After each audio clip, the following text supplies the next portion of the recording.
Welcome back, everybody. Big news with regards to the EA college football game that's set to come out next year.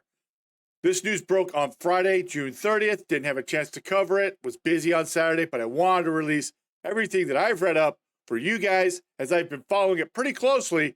And we have about 4 videos that have come out now with regards to the Brandr Group issues that are coming up with regards to NIL, and the Brandr Group trying to first recommending that players boycott the game, and then also the lawsuit and injunction that was filed.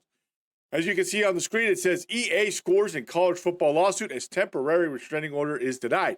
So basically what happened is Friday it came out that the injunction was denied by the court system.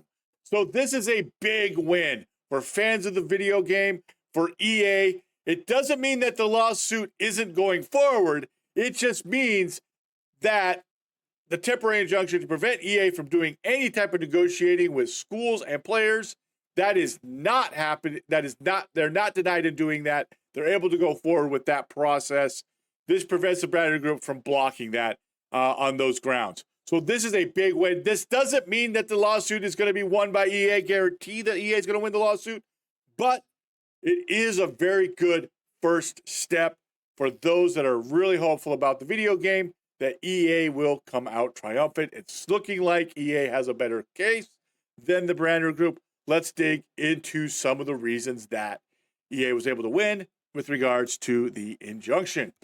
So consumers hoping the EA Sports college football game will come out on time in the summer 2024 just got great news. As I mentioned, on Friday, a federal judge denied the Brandr Group's request for a temporary restraining order against EA, which would have paved the way for the court to prohibit EA from doing business with schools and athletes at issue in the lawsuit. It was the most likely way for the lawsuit to hold up the game's summer 2024 release. So, looks like we have a pretty good chance, guys. I'd say now we're about 90%, 95%. There's still a possibility, but it's looking good.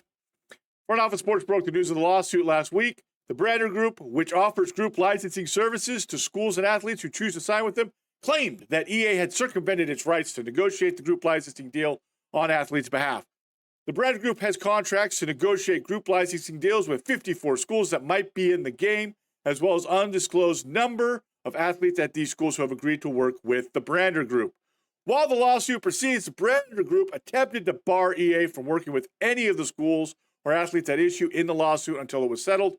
That could have delayed the game if the lawsuit were to stretch into the spring of 2024.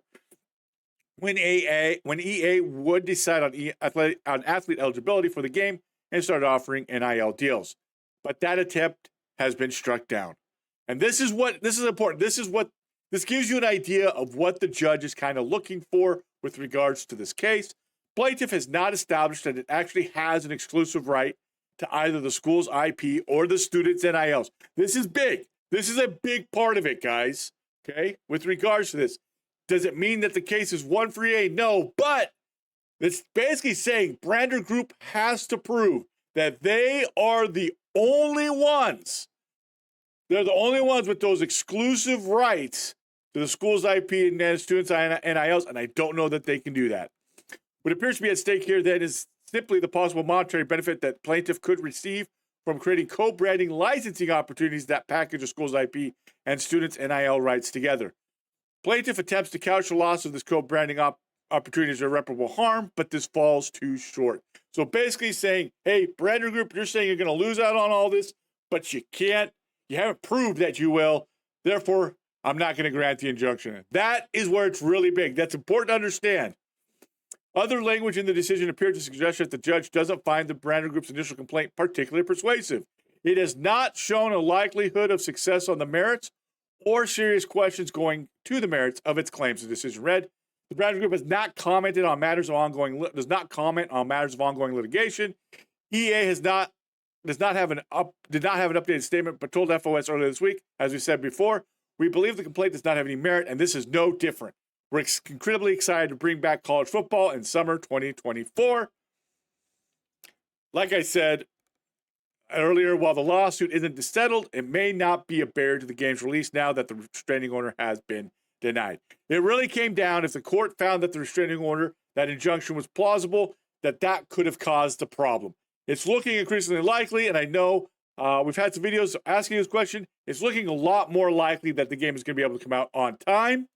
It's being shown that the Brandr Group really doesn't have the rights, is what it's looking like. Now, I did reach out to, in the last video we did, the Boise State professor that covers sports law. He had mentioned that he didn't think that the Brandr Group's request for injunction was particularly strong. I'm not surprised to find out that they lost. He felt that EA had a great response to the Brandr Group's injunction request. And so this is great. I'm going to be covering what I spoke about with that law professor as well with regards to editing of players, the potential of editing of players, and what that any issues that might cause with regards to that. So look for that next video. But so far, guys, great news heading into the 4th of July weekend. EA wins the injunction.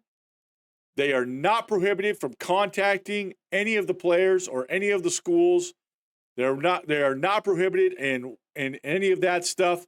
Just to bring it back a little bit more, let's go to On3. On3 is talking about it. There's two attorneys, Darren Heitner and Mitt Whitner, that were both in agreement that Friday's news is not a positive sign for the group licensing company's shot of winning its lawsuit.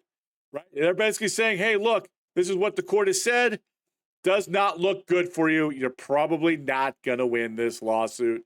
Great news for us. Stay tuned. Here at the Big Ian Sports Network, we're doing NCAA 14 content currently. We're going to cover this. I'm going to cover this until that game gets released. I think it's important. I want to parse it. You're seeing a lot of people just making – it's important to understand what is going into this whole thing. But I think, guys, we're going to get our game in 2024. I'm hoping that we have all the teams in it. I'm hoping we get all the players, but might not. I'm hoping that if we – and we're going to talk, like I said, what that law professor said, what he said when I asked him about editing of players in regards to NIL, if a player opts out, and things like that. Stay tuned for that. He gave me permission to talk about it on stream. Gave me permission to talk about it here on YouTube. If you're enjoying this content, please make sure to leave a like, subscribe, leave me a comment what your thoughts are. Big win today. Big win for the consumer. Hopefully EA Sports doesn't mess this up. This is a big game. I'm ready for a new college football game. I want to run my RPOs that college football uses all the time. Let me get those in the game. NCAA 14 doesn't have those. I want them. I want them bad, guys. All right. Look forward to this. We might also make a video called How I Call Plays, Play Calling 101. Anyways, we'll see you on the next Big Ian episode covering EA college sports. Have a good one.